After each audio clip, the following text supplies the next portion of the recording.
أشرقت نفسي بنور من فؤادي حينما رددت يا رب العباد وانتشت روحي وصار الدمع يجري يا إلهي خذ بقلبي للرشاد أشرقت نفسي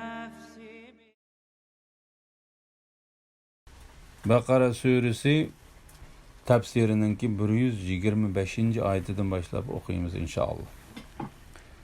Bismillah, elhamdülillah ve salatu ve selamu ala Resulillah ve ala alihi ve sahbihi ecma'in.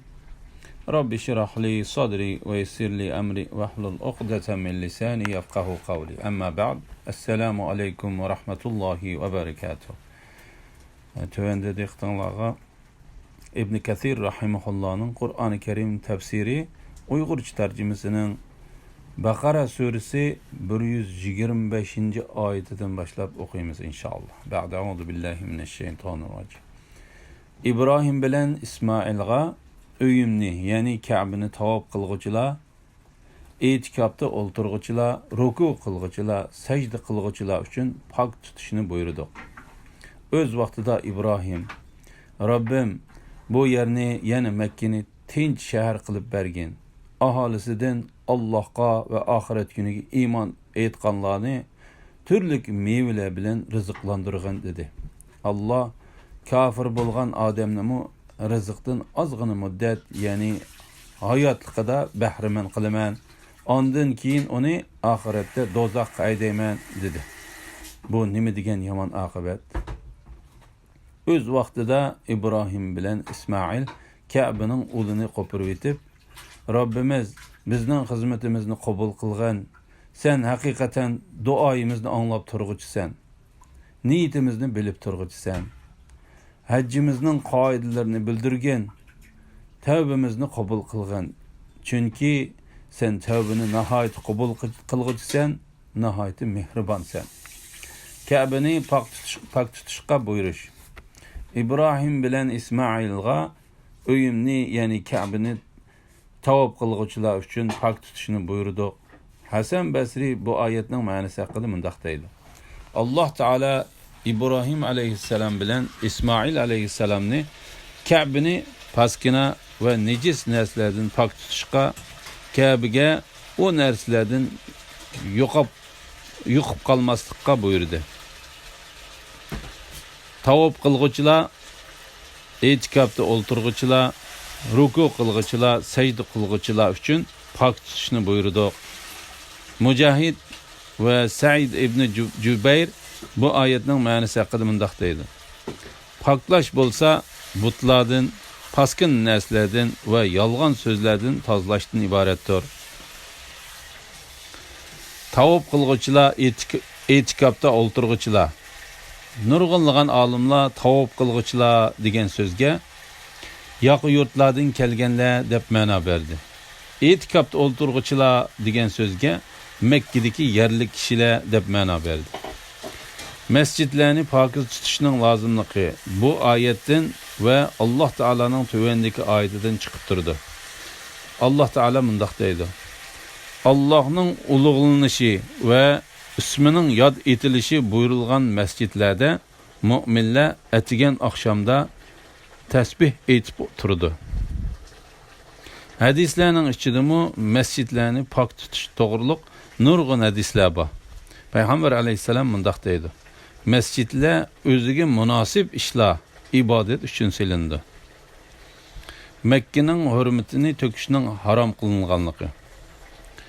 Öz vaxtida İbrahim, Rabbim bu yerini, yani Mekke'ni tinch şehir kılıp bergin. Ahalisinden Allah'a ve ahiret günüge iman etkanlarını türlük meyveler bilen rızıklandırgan dedi.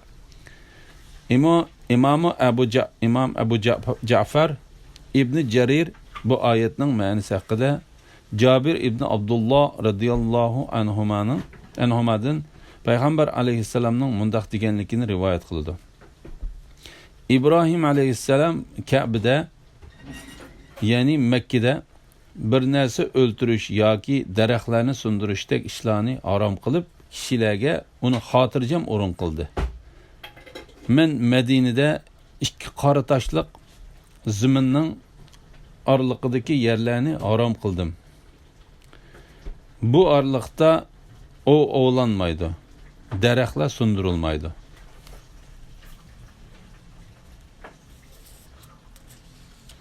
Payg'ambar alayhissalom Alloh taolaning Makkani osmon va zaminni yaratishdan burun uningda ovlash va daraxtlarni yulib tashlashdak ishlar bilan Makkaning hurmatini to'kishni harom qilganligini buningdan boshqa nurg'un hadislarda bildirdi.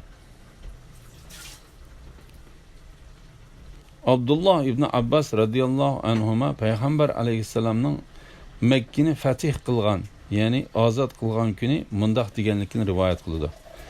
Haqiqatan Alloh taolo bu shaharni, ya'ni Makkani osmon zaminni yaratgan kuni Makkaning hurmatini to'kishni harom qilgan bo'lib, uning hurmatini to'kish toki qiyomat kunigacha harom qilindi. Mendan burun hech qanday kishiga Makkada urushish halol qilinmadi. Bana gündüzde 1 saatla uruş qilish halol qilinib berildi.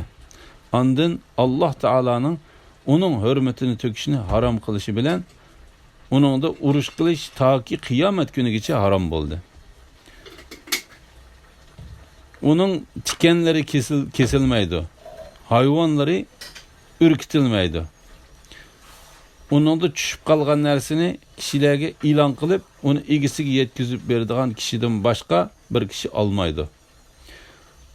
Uning yeşil ot çöpleri yulinmaydi. Abbas radıyallahu anhu, ey Allah Teala'nın peygamberi, bizge izhir degan daraxtni kesishga ruxsat qilsang, onu tömürçülük ve zargarlik hünərlərimizdə bir narsani qisitishqa va uylarimizning ustini yipishqa ishlatamiz degan edi. Payg'ambar alayhissalom izhir degan daraxtni kesishga ruxsat qildi. Amir ibn Said Makkaga elchi avatmoqchi bo'lganda Abu Shurayh Adavining uning mundaq deganligini rivoyat qilingan. Hurmatlik başlıqımız, Mekke fethi qılınğan günün ertesi Peygamber aleyhisselamның sözlügen sözünü 2 qulağım bilen anlığan, dilimde yad alğan ve 2 gözüm bilen körüp turgan idim. Şularni sana sözlep berişimge ruxsat qılsan. Amir ibn Said onun ruxsat qıldı. O sözünü başlap mundaq dedi. Peygamber aleyhisselam Allah Teala'ga hamd sana aytdi.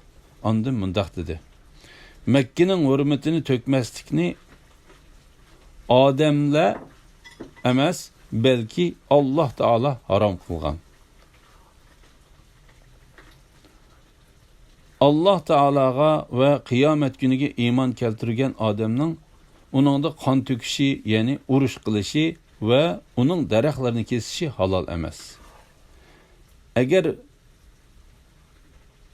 biri Peygamber aleyhisselamның onun da qılğan urushini ko'rib, urush qilishga ruxsat qilingan ekan deb qarasa, uningga faqat payg'ambarga Allah uningga urush qilishni ruxsat qildi. Sizlarga ruxsat qilmadi, denglar. Allah menga uningda kunduzda 1 saatla urush qilishga ruxsat berdi. Shubhisizki, bugun uning haromligi, ya'ni asliga qaytdi. Bugün onun haramlığı yana asliga qaytdi. Bu yerde bar kishilar yo'q kishilarga yetkazib qo'ysin.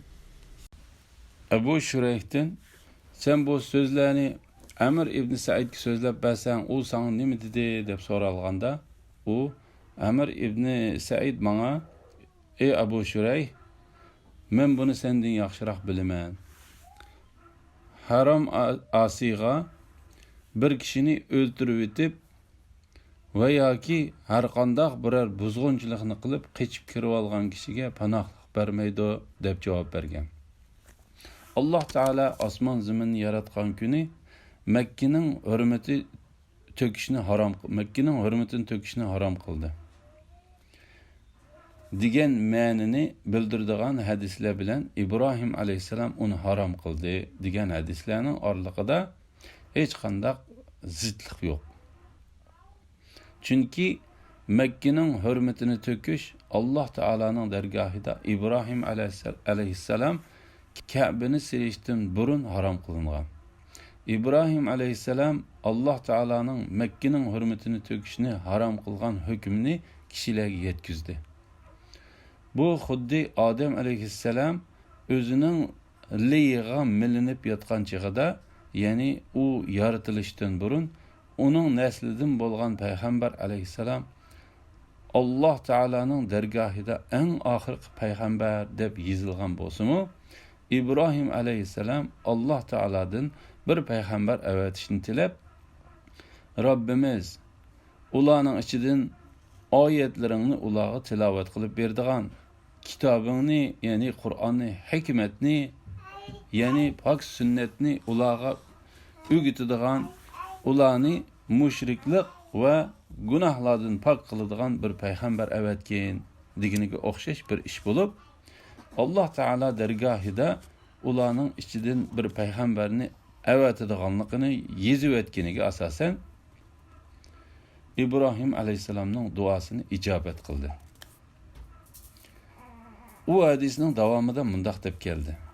Sahobalar payg'ambar alayhissalomdan: "Ey Allohning payg'ambari, bizga payg'ambarlikning boshlanishi haqida so'zlab bersang" deb so'radi. Payg'ambar alayhissalom: "Menga payg'ambarlik kelishining boshlanishi buvam İbrahim alayhissalomning duosi, Maryamning o'g'li Aysoning xo'sh bishorat berishi, onamning o'zidan xuddi Şamning qasrlarini yo'ritib etgidek bir nurning chiqqanligini ko'rishidir" dedi.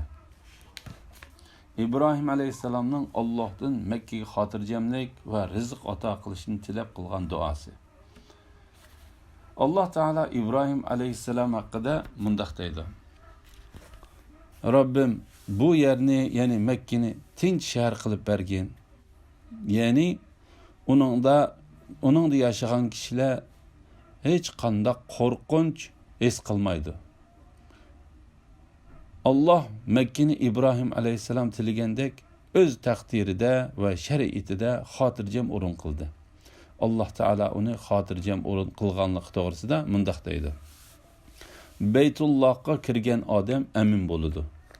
Ular, ya'ni mushriklar ko'rmamdiki, biz haramni omon joy qildik. Holbuki ularning atrofidagi kishilar asir ilinayotdi va o'ltirilyotdi. Ular botilga ishinib Allohning ne'matini inkor qilamdi. Uningda urush qilishning cheklanganligi haqidagi hadislar yuqorida so'zlanib o'tdi." Imom Muslim Jabir radhiyallohu anhuning mundaq deganligini rivoyat qildi: "Men payg'ambar alayhissalomning biror kishining Makkada qurol ko'tarishi durust emas deganligini angladim. O'z vaqtida İbrahim: Robbim bu yerni, ya'ni Makkani tinch shahar qilib bergin. Aholisidan Allohga va oxirat kuniga iymon etganlarni turli mevalar bilan rizqlantirgan" dedi. İbn Abu Hatim bu oyatning ma'nosi haqida İbn Abbas radhiyallohu anhumaning mundaq deganligini rivoyat qildi: İbrahim alayhissalom kofirlarni chiqarib etib, mevalarni mu'minlarga xos qilgan edi. Alloh bu oyatni nozil qildi. Alloh kofir bo'lgan odamni rizqdan ozgina muddat, ya'ni hayotligida bahramand qilaman. Ondan keyin uni oxiratda do'zaxga haydayman dedi. Bu nima degan yomon? Ya'ni kofirlarga mu'minlarga rizq bergandek rizq beraman. Men kishilarni yaratib qo'yib, ular kofir bo'lganlik uchun ularga rizq bermamdiman. Ularni men rizqdan ozgina muddat bahramand qilaman. Ondan ularni do'zaxning azobiga haydayman. U nima degan yomon oqibat? Ondan İbn Abbas bu oyatni o'qidi. Bularning va ularning Her ikkisiga Rabbingning ato qilganidan berimiz. Rabbingning ato qilgani hech odamdan man'i qilinmaydi. Yuqoridagi oyatning ma'nosi haqida boshqa olimlardanmi İbn Abbas radıyallahu anhumaning bayon qilganiga o'xshash rivoyatlar keldi. Allah kafirlarni dunyoda rizqdan ozgina muddat bahramand qilib, ondan oxiratda azoblaydiganligi to'g'risida mundaq deydi.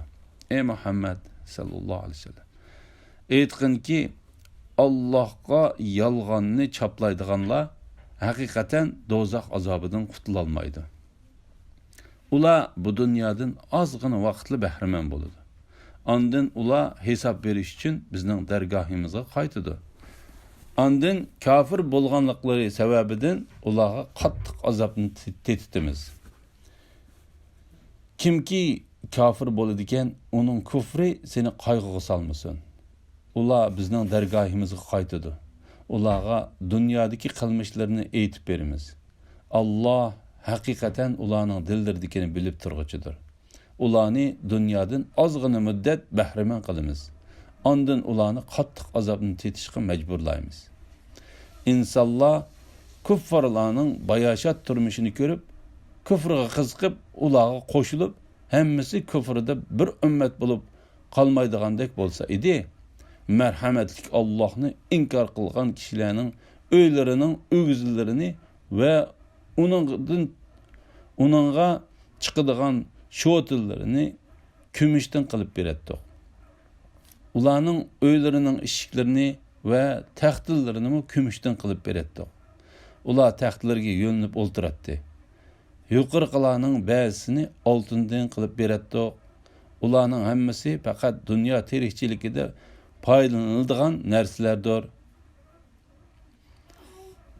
Rabbingning huzuridagi oxirat, ya'ni jannat va uningdagi noz-ne'matlar taqvodorlarga xosdir. Ondan keyin uni oxiratda do'zaxga haydayman dedi. Bu nima degan yomon oqibat? Ya'ni Alloh ularga muhlat berib kutib turdi. Ondan ularni qilgan gunohi qarta qattiq tutdi. Allah bu haqda mundaq deydi. Nurg'un shahar aholilari zolim turug'liq, ularga men muhlat berdim. Ular bu muhlatga mag'rur bo'lib ketdi. Ondan, ya'ni ularga uzoq muddat muhlat berganimdan keyin ularni jazoladim. Oxiri qaytadigan joy mening dargohimdir. Ya'ni oxir hammasi menga keladi.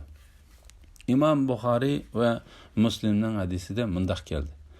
Hech kishi anglagan aziyatga Allohdan bekrak sabr qilguvchi emas. Allah Taala rizq berib, tanlarini sog' salomat qilib tursa-mu, ular Allah Taalaning balasi bor deb Allah Taalaga bo'hton chaplaydi. Allah buningga sabr qiladi.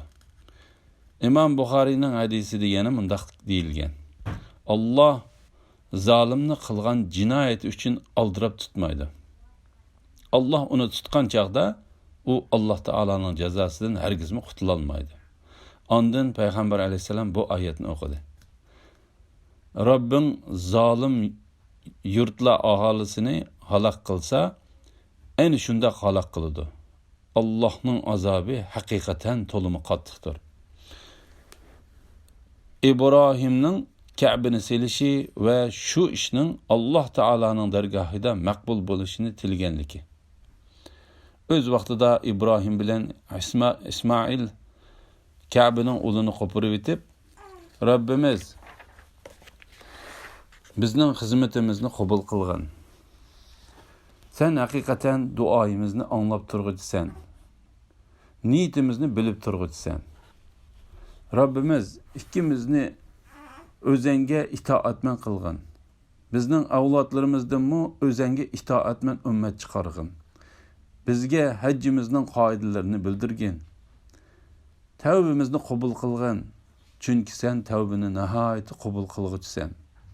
Nihoyat mehribonsan. Ya'ni ey Muhammad sallallohu alayhi vasallam, sahobalaringga sahabalaringa İbrahim bilan İsmailning Rabbimiz bizning xizmatimizni qabul qilgan, sen haqiqatan duoyimizni anglab turg'uchisan degach Kabening temini qopurganligini so'zlab bergan. Ya'ni ular nihoyatda yaxshi ishlarni qilib o'tib, Alloh taoladan shu ishlarning qabul bo'lishini tilaydi. İbn Abu Hatem Vuhayb ibn Vardining öz vaqtida İbrahim bilan İsmail Kabening ulini qopurib o'tib, Rabbimiz bizning xizmatimizni qabul qilgan degan oyatini o'qib, yig'lab turib, ey Rahman Taolaning do'sti, ya'ni İbrahim alayhisalom, sen Rahman Taolaning uyining temini bu ish Alloh Taolaning dargohida qabul bo'lmay qolarmi deb qo'rqib turib qopiribsan deganligini rivoyat qiladi.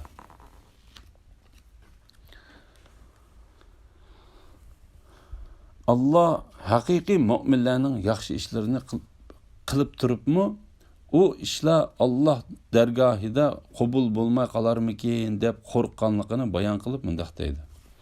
Sadaqa beradigan, ammo Robbining dargohida hisob berish uchun qaytib boradiganligidan dillari qo'rqib turadigan kishilar, ya'ni ular Alloh o'zlariga bergan mol-mulklardan sadaqa, bola chaqalarga nafiqa va sovg'at hadiyalarni berdi.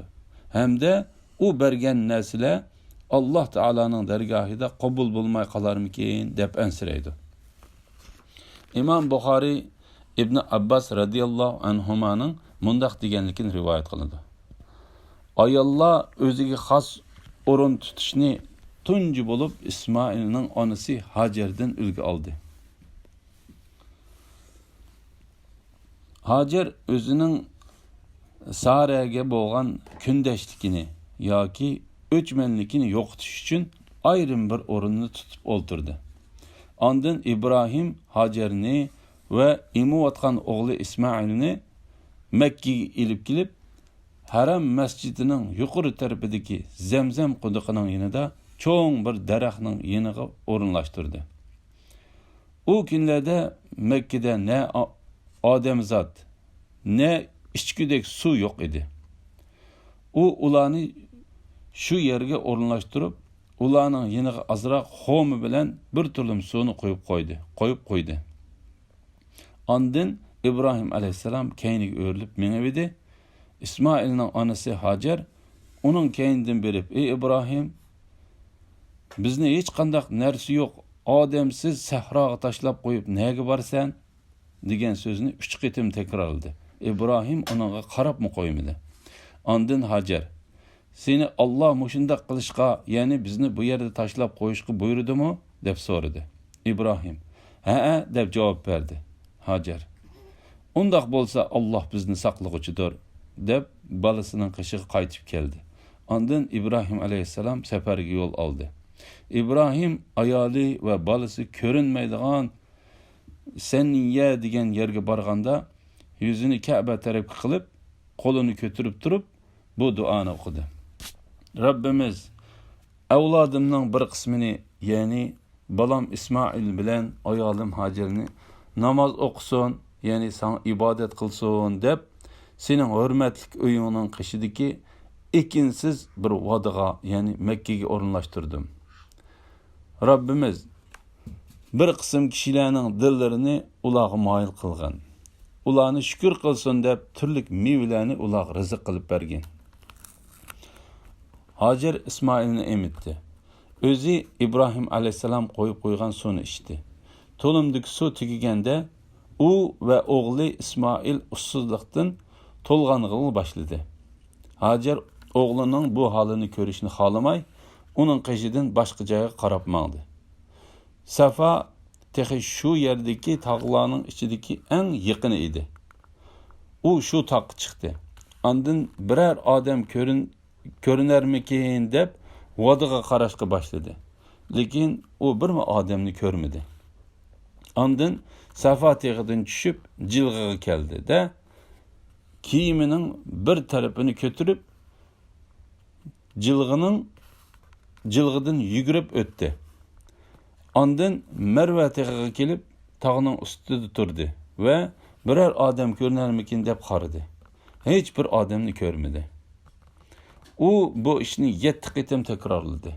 Ibn Abbas radhiyallohu anhuma payg'ambar alayhisalomning shu kishilar haj va umr qilganda ikki tog'ning oraliqida, shunga kishilar haj va umr qilganda ikki tog'ning oraliqida sayy qiladigan bo'lib qoldi deganligini rivoyat qildi. Hajar Marva tog'iga yaqinlashganda bir ovozni angladi. U jim turib ovozga quloq solgan edi. U ovozni yana angladi. U biror yordamchi bo'lgan bo'lsa, shuni angladimmi deb shunda qarg'udek bo'lsa, Zamzamning yonida topini bilan yoki qonati bilan suv izlayotgan bir farishtani ko'rdi. Suvmi chiqdi. Hajar suvning atrofini to'pi bilan to'sishga boshladi. U to'xta deb qo'li bilan ishorat qildi. Shuning bilan Hajar suvni qochisiga usishga boshladi. Suvni bir tarafdan usib tursa, yana bir tarafdan itilib chiqib turadi.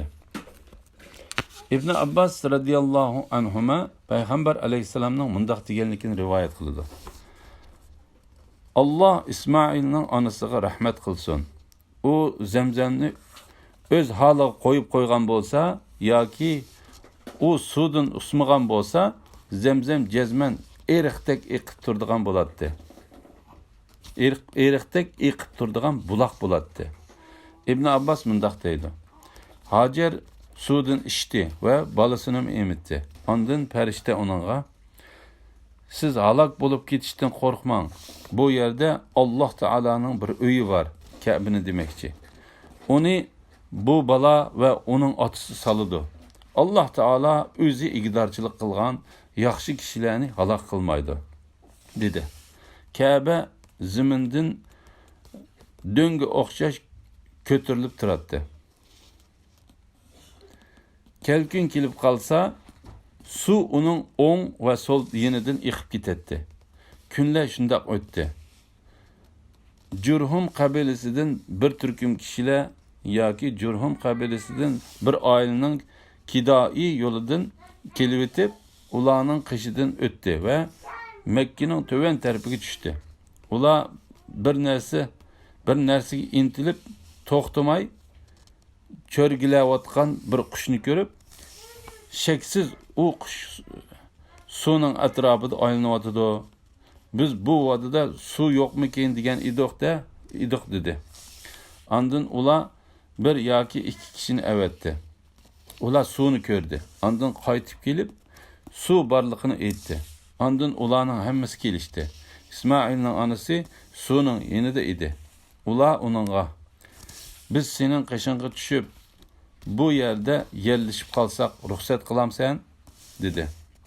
U: "Ma'qul, lekin suvda sizlarning hech qanday haqqinglar yo'q," dedi. Ular uning so'ziga qo'shildi.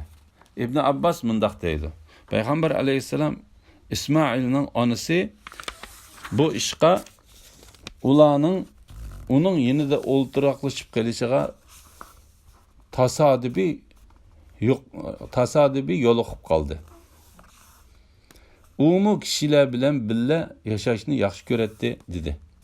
Ondan ular Jurhumdagi oiladagilarga odam avatib, ularni yonlariga ilib kelib oldi. Makkada ulardan bir necha oilaliklar bo'ldi. İsmail nihoyat yaxshi va chiroyli odam bo'lib cho'ng bo'ldi. Ulardan arab tilini o'rgandi. U balog'atga yetganda ular o'zlarining ichidagi bir qizni uningga yotliq qilib qo'ydi. İsmailning onasimi olamdan o'tdi. İbrahim alayhissalom İsmail o'ylanib bo'lgandan keyin uning ahvolini bilib beqish uchun keldi. İbrahim alayhissalom İsmailni topolmay ayolidan so'radi. Ayoli uning tirikchilik uchun bir narsa izlab chiqib ketganligini aytdi. İbrahim alayhissalom uningdan turmush ahvolini so'radi. Ayoli uningga: "Biz qiyinchilik va jafo mushaqqat ichida yashayotimiz," deb turmushlaridan shikoyat qildi. İbrahim aleyhisselam onunğa eringiz kelsa salımımni yetkizip qo'ying va onunğa deb qo'ying, ishikning bo'sog'isini yengishlivatsin dedi. İsmail kelib bir narsani sezganday qilib ayolidan, bir kishi keldimi deb so'radi. Ayoli, ha, mundaq sifatlik bir qeyr kelib sening ahvolingni so'radi. Men onunğa sening ahvolingni aytib berdim. U bizning turmushimizni so'radi. Men onunğa bizning qiyinchilikda yashayotganligimizni aytdim dedi. İsmail, u sana bir vasiyat qilib ketdimi deb so'radi. U, ha, u sana salom deb qo'yishimni va ishkingning bo'sog'isini yengishlayotishingni deb qo'yishimni buyurdi dedi. İsmail, u mening dadam bo'ladi. Meni sendan ayrilib ketishimga buyuribdi. Endi sen uyingga qaytgin deb uning xetini berib etib, ularning ichidan boshqa bir qiz bilan uylendi. Bir muddat o'tgandan keyin İbrahim aleyhisselam ularning yana qaytib borganda İsmailni yana topolmadi. U ayolining yeniga kirib İsmail to'g'riliq so'radi. U bizga bir narsa izlab chiqib ketdi deb javob berdi. İbrahim, sizlarning ahvolinglar qanday deb turmush ahvolini so'radi. U biz yaxshi va bayasha turmushda yashayotimiz deb javob berib, Alloh taolaga shukr etdi. İbrahim, sizlar tamoqinglarga nima yeysizlar deb so'radi. U go'sht deb javob berdi. U nima ichsizlar deb so'radi. U suv deb javob berdi. İbrahim aleyhisselam, ey Alloh, ularning go'sht va suvlariga barakat bersan deb duo qildi. Payg'ambar aleyhisselam mundaq deydi. U kunlarda ularning donlari, ya'ni bug'doy, qo'noq degandeklarga o'xshash donlar yo'q edi.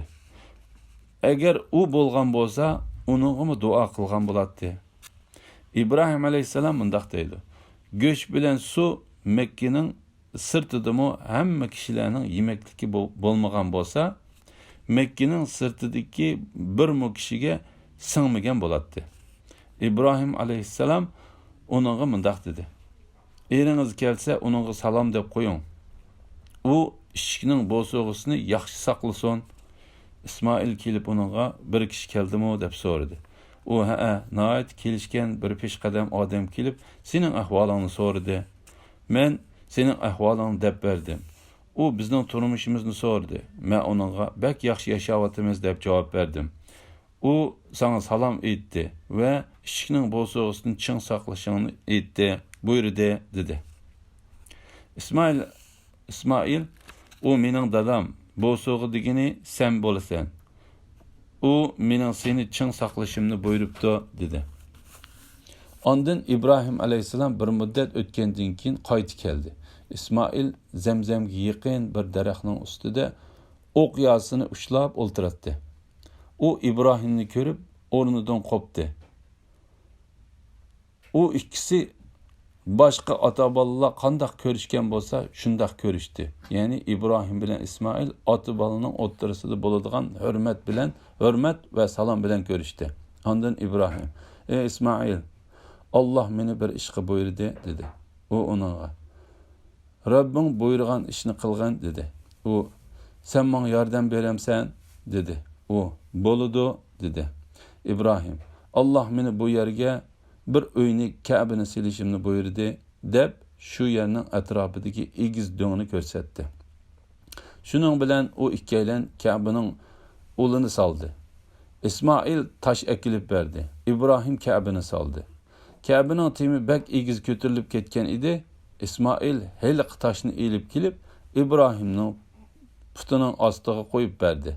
U ikkisi, Rabbimiz bizning xizmatimizni qabul qilgan. Sen haqiqatan duoyimizni anglab turg'uchisan. Niyatimizni bilib turg'uchisan degach, İbrahim toshning ustiga chiqib Ka'bani soldi. İsmail uningga toshni sunib berdi. İbn Abbas mundaq deydi.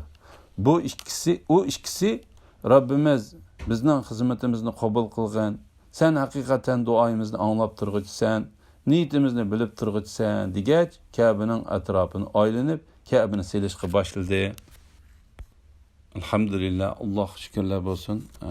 Shuning bilan Baqara suresi tafsirining 125 oyatidan 128 oyatgacha bo'lgan ma'lum qismini o'qidik. Qolgan qismini inshaalloh kelar qitimda davomli o'qiymiz. Va oxiru da'vana alhamdulillahi robbil alamin. Assalomu alaykum va rahmatullohi va barakatuh.